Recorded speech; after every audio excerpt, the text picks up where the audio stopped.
Eu vou convidar você agora, nós vamos meditar na palavra de Deus, e eu vou convidá-lo que abra sua Bíblia no Evangelho de Lucas, no capítulo 5. Evangelho de Lucas, capítulo 5. Eu aproveito para dar aqui um recado aos irmãos, que é o seguinte: nós temos gravado os nossos cultos, as nossas mensagens, e você pode acessá-las através do YouTube. Então você vai escrever lá IP Moarama, não sei se tem que pôr arroba, se não tem, acho que tem que pôr, né? Arroba IP Moarama, você acessa lá no YouTube e também no Instagram. No Instagram vai ter lá o link para você acessar as mensagens de cada domingo. E aí você aproveita, vai lá, se inscreve, acompanhe, fortalece o canal para que a mensagem da palavra de Deus possa alcançar mais pessoas. Então fica aí esse convite a você, fica aí esse pedido aos irmãos. Lucas, capítulo 5, nós vamos ler Evangelho de Lucas, capítulo 5, nós vamos ler a partir do verso 27 até o 32. Diz assim a palavra de Deus: passadas estas coisas, saindo, viu um publicano chamado Levi, assentado na coletoria, e disse-lhe: segue-me. Ele se levantou e, deixando tudo, o seguiu. Então lhe ofereceu Levi um grande banquete em sua casa, e numerosos publicanos e outros estavam com eles à mesa. Os fariseus e seus escribas murmuravam contra os discípulos de Jesus, perguntando: por que comeis e bebeis com os publicanos e pecadores? Respondeu-lhes Jesus, vamos ler juntos o que Jesus respondeu? Os sãos não precisam de médico, e sim os doentes. Não vim chamar justos, e sim pecadores ao arrependimento. Não vim chamar justos, e sim pecadores ao arrependimento. Eu fico muitas vezes me perguntando, irmãos, imagine se você, de alguma forma, fosse acometido de uma enfermidade, e esta enfermidade fosse se agravando até que algum familiar seu, alguém próximo de você, olhasse para aquela situação e dissesse assim: olha, está ficando complicado, precisamos ir para o hospital. E aí você, então, se virasse para essa pessoa e dissesse assim: não, hospital não, lá só tem gente doente, não quero ir para o hospital. A pessoa acertou naquilo que diz? Sim, lá só tem, né? O hospital é lugar para gente doente. Não faria sentido você também se levantar e simplesmente dizer assim: olha, eu estou tão bem hoje, acho que eu vou para o hospital para ver se é isso mesmo, né? Não conheço alguém que faça isso, e se fizer também já pode chamar o psiquiatra, porque alguma coisa pode ser que não esteja assim muito, né? Alguma coisa está bambinha ali, precisa daquele ajuste necessário, né? Por que eu estou dizendo isso? Porque tem muita gente que olha para a igreja de Cristo, fala assim: ah, mas que povo lá, fala que segue Jesus, fala que anda com Deus, fala que isso, que aquilo, aquilo outro, mas é tudo pecador. Uai, é isso mesmo. Ah, você adivinhou. Igreja é lugar de gente pecadora. Igreja não é lugar de gente sã. Gente sã pode ficar lá fora. Aqui é lugar de gente adoecida, emocional, física e espiritualmente. Mas o que diferencia muitas vezes aquele que... E a Bíblia ainda diz mais, né? A Bíblia, ela não deixa nada, nenhuma ponta solta. A Bíblia ela ainda nos fala sobre esta questão do enfermo, mostrando que Jesus não está dividindo a humanidade em dois grupos. Jesus não está dizendo que existem aqueles que estão sãos e aqueles que estão doentes.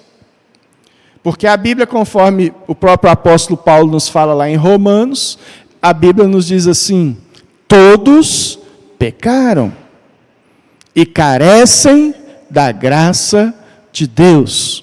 Em outras palavras, o que o apóstolo Paulo está nos dizendo é que Jesus não veio para os sãos, até porque se ele viesse para os sãos, ele ia perder tempo, porque ele não ia achar nenhum. É isso que o apóstolo Paulo está nos dizendo, todos nós, de uma maneira ou de outra, temos as nossas enfermidades. E o que diferencia o doente que está aqui dentro da igreja para o doente que acha que não precisa da igreja, está ligado àquilo que nós vamos conversar hoje. Está ligado àquilo que o Senhor Jesus nos fala aos seus discípulos. Versículo 31, eu vou repetir.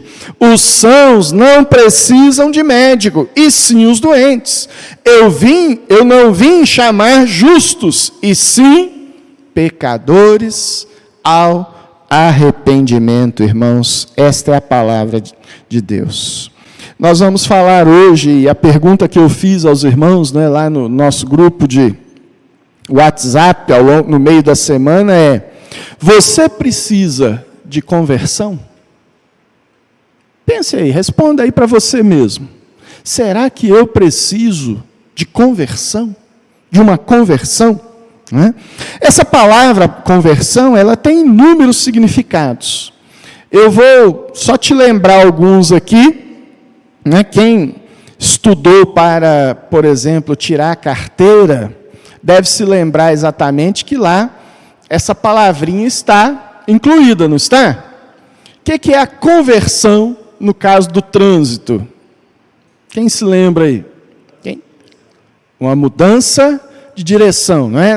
Aquela plaquinha para cá e para lá, conversão à direita, conversão à esquerda. Então, no trânsito significa virar para um lado ou virar para o outro. Você não vai seguir em frente. Nas finanças, por exemplo, quando você recebe lá, você comprou na Shopee, se com imposto, sem imposto, é outra questão, mas você comprou lá na Shopee, né?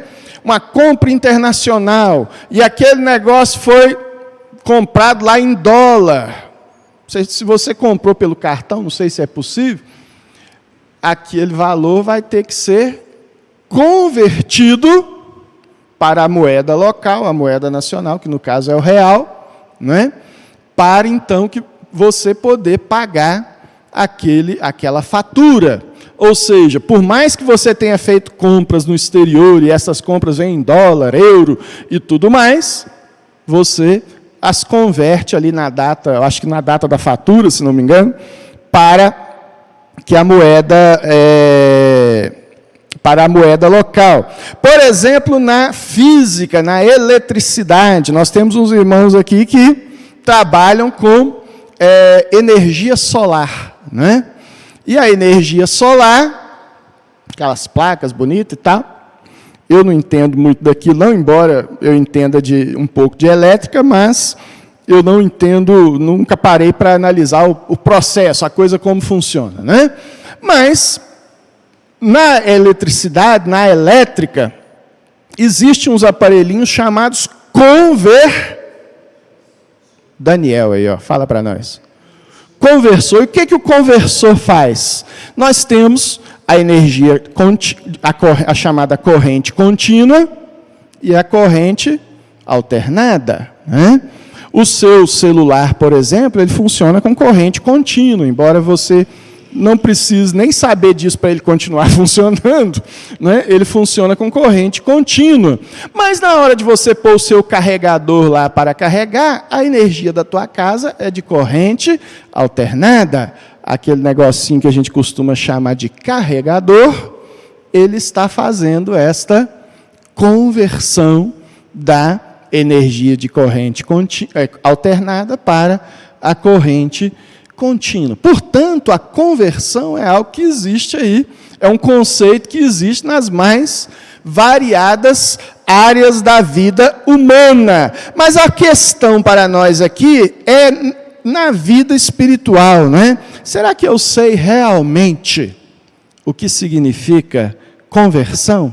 Essa é a pergunta, essa é a nossa reflexão dessa noite, essa é a nossa meditação. Para saber, por exemplo, se eu preciso de conversão, é importantíssimo que eu saiba o que precisa ser convertido, né?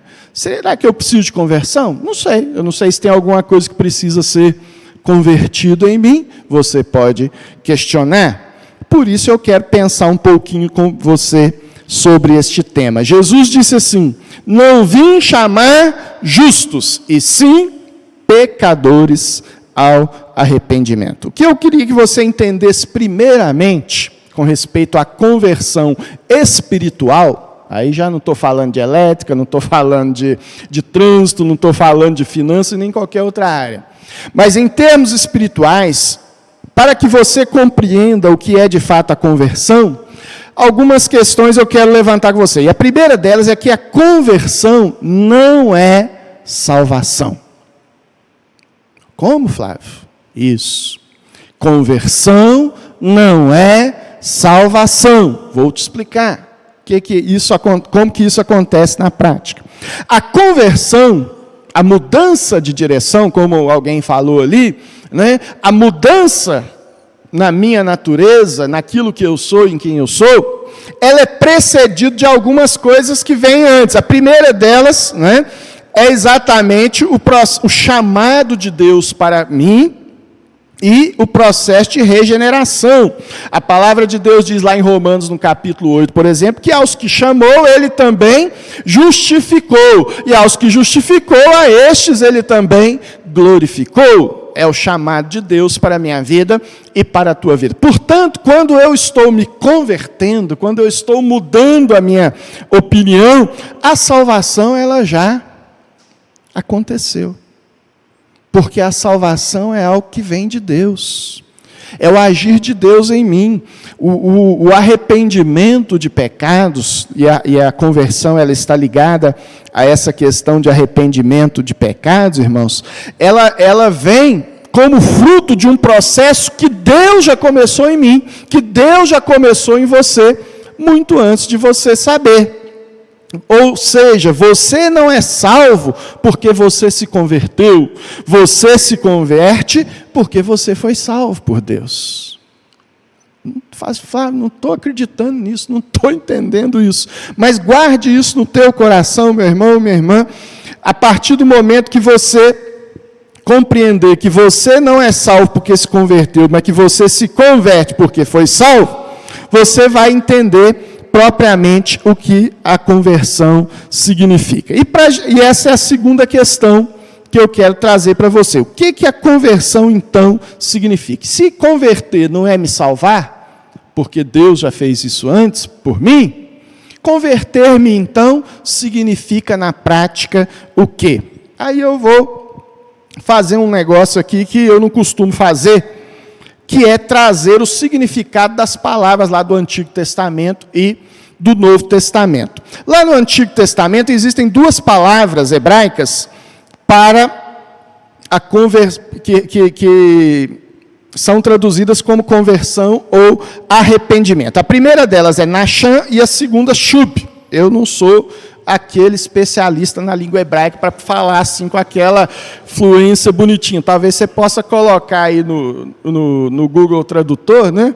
E aí ele vai falar com aquela vozinha mais bonitinha. Mas a palavra Nachan, por que eu chamo a sua atenção para ela?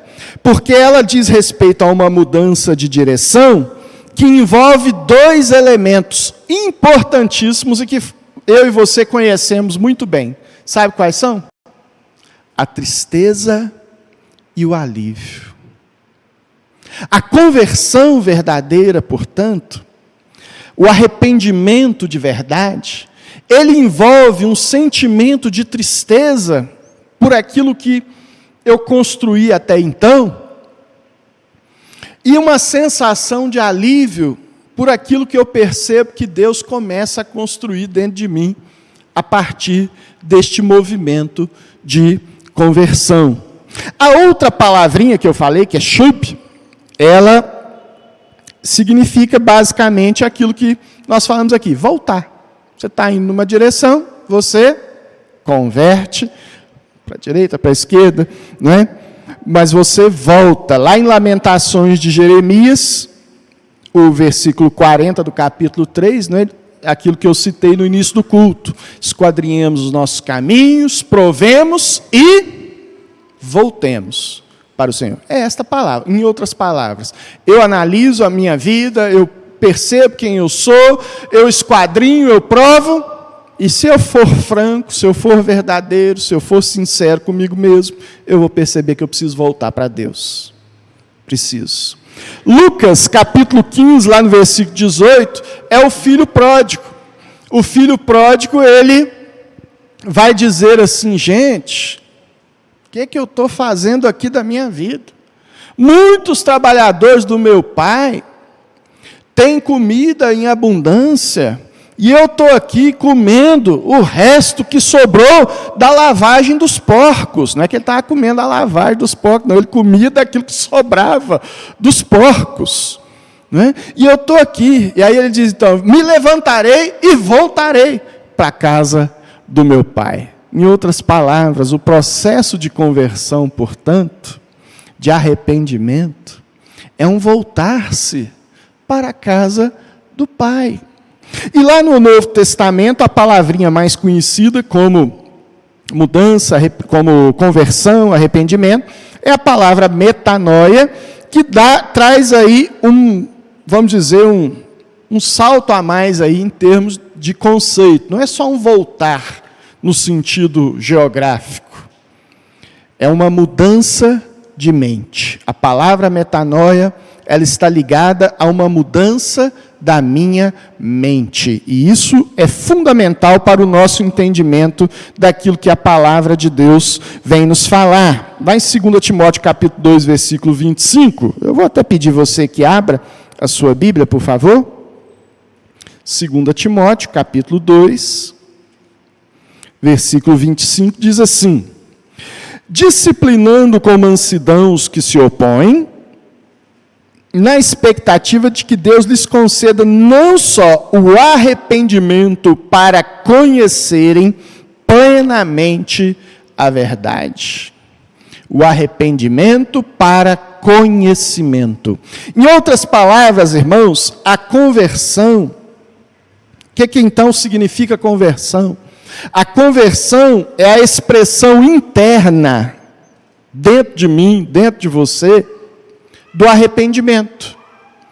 Eu tinha uma professora, muitos anos atrás, que ela dizia assim, só existe aprendizado, meu filho, e põe muitos anos atrás nisso, só existe aprendizado se houver mudança de comportamento. Eu ficava incomodado com aquilo, porque é como se ela tivesse acrescentado ali um requisito a mais no saber. Não basta só eu saber, aquilo tem que impactar a minha vida. Aquilo tem que gerar em mim uma mudança. E é exatamente esse o sentido da palavra conversão na Bíblia. Converter significa conhecer para se arrepender e arrepender-se para conhecer. Eu me arrependo, quanto mais eu me arrependo dos meus pecados, mais eu me aproximo de Deus, eu conheço a Deus. Quanto mais eu conheço a Deus, mais motivos eu tenho para me arrepender. E quanto mais eu me arrependo, mais eu vou conhecendo, e isso se torna o quê? Um ciclo. E aí vem a terceira e última lição com respeito à conversão que eu gostaria de pensar com você. A conversão, ela pode até se manifestar num evento, mas ela é um processo contínuo. Por que eu chamo a sua atenção para isso? Muita gente vai na igreja, né? E eu me lembro também de uma música muito antiga, de um rapaz, a música contava, né? É uma música, se não me engano, ela é uma música nordestina, viu? O rapaz, ele era um repente, né? E ele contando a conversão dele. E ele dizia mais ou menos assim, eu não sei se eu vou conseguir reproduzir com fidelidade, né? Eu era um ateu, minha vida não tinha valor, e ele ia contando aquilo, aí ele diz assim, quando eu ia à igreja só pensando em namorar, né? O pastor fazia o apelo e eu nada queria escutar. Mas um dia, quando eu estava lá sentado, de repente o Espírito tocou em mim, e eu sem querer, quando eu percebi, eu arribei o dedo, quando o pastor fez o apelo. Aí as pessoas acham que converter-se é isso. Você ouviu a palavra, você reconheceu a palavra de Deus, você creu na palavra de Deus, e ali você então recebe uma oração na frente da igreja, pronto, se converteu. Isso, irmãos, é o início do processo. Isso é o primeiro passo que você dá. Mas a conversão é esse constante conhecer Deus e arrepender-me dos meus pecados, me arrepender e assim conhecer mais e assim continuar me arrependendo. Vou te dar o exemplo bíblico disso.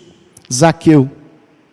Lembra que eu disse para você, a história de Zaqueu ela é uma ilustração extremamente clara para nós daquilo que temos dito até agora.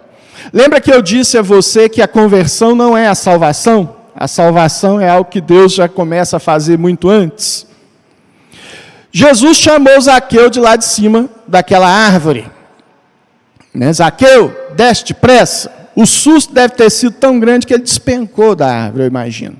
Ele não desceu, ele caiu. Mas a questão é o seguinte, o que o levou até aquela árvore para ver Jesus? Você sabe dizer? Curiosidade? Interesse, vamos dizer, sociocultural? Não.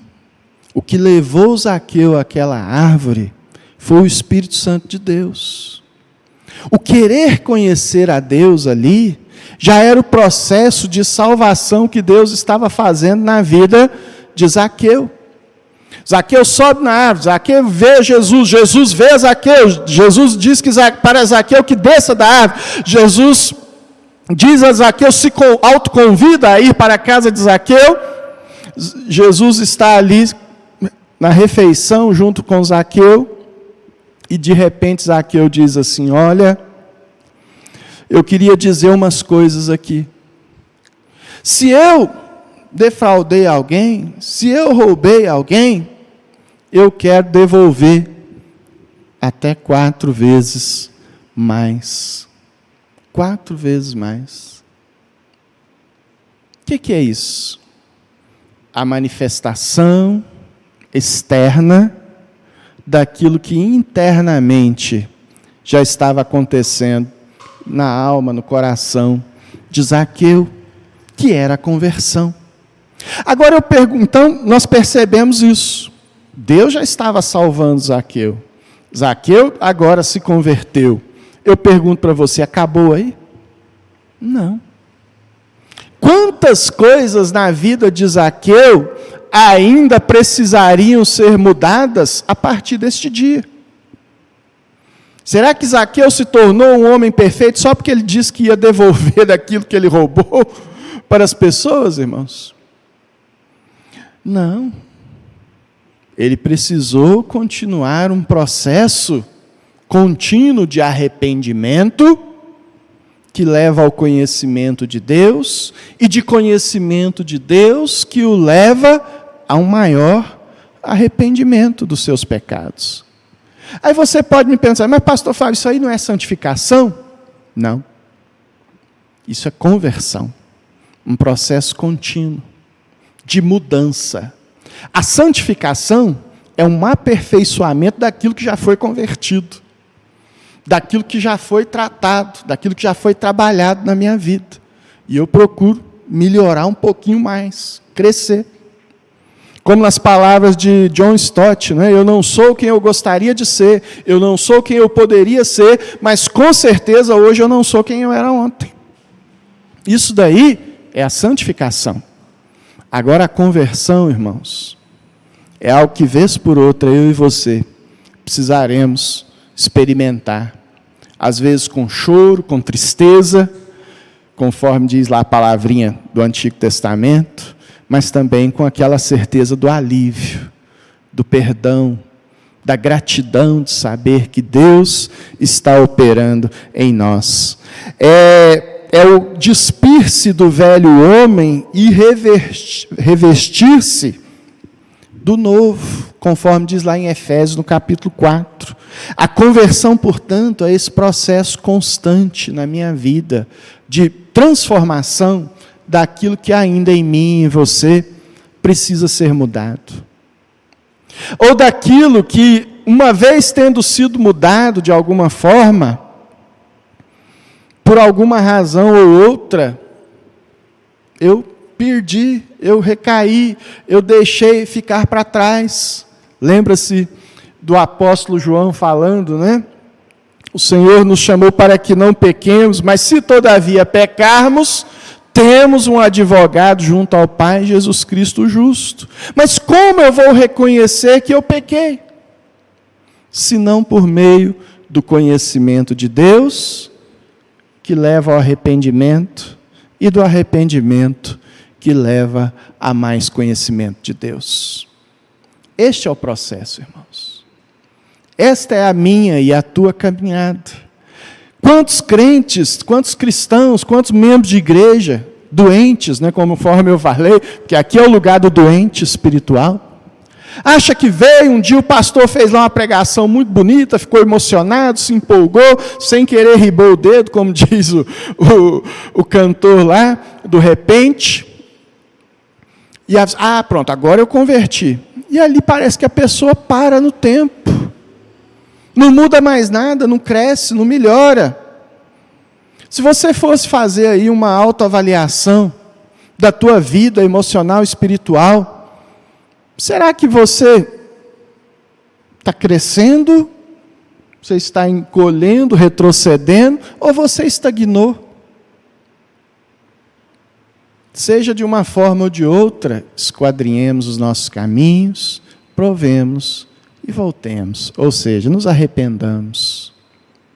Façamos a conversão na direção de Deus. E é exatamente essa a ideia que nós queremos trazer para os irmãos. A conversão, portanto, ela é uma resposta ao processo que Deus iniciou em mim. Sou eu respondendo, sou eu reagindo àquilo que Deus já iniciou na minha vida, a salvação. Ela não existe, né? Não existe uma conversão sem arrependimento e sem conhecimento de Deus. Eu sou chamado ao arrependimento. E a conversão é esse processo constante para o qual eu e você fomos chamados. Eu não vou fazer aqui o apelo, no sentido de que você venha aqui à frente e nós oremos por você, mas eu vou convidá-lo a que, por um instante, se coloque diante de Deus, feche os teus olhos, peça a Ele que fale contigo. Vá lá, para aqueles cantos mais escuros da tua alma, da tua consciência, quem sabe até da tua própria inconsciência, e avalia aquilo que precisa ser transformado, aquilo que precisa de uma mudança de direção, aquilo que está te trazendo tristeza na alma, e que você quer ver Deus agindo. Creia, Ele está aqui, Ele está falando contigo. Ele está te chamando a experimentar este processo que começa, quem sabe comece hoje aqui, mas que você vai vê-lo acontecendo ao longo de toda a tua vida e cada dia mais, tendo a oportunidade de se aproximar de Jesus e de crescer e de melhorar um pouquinho, ou quem sabe, estando caído, poder levantar-se poder se colocar diante de Deus e dizendo assim: Senhor, tem misericórdia da minha vida.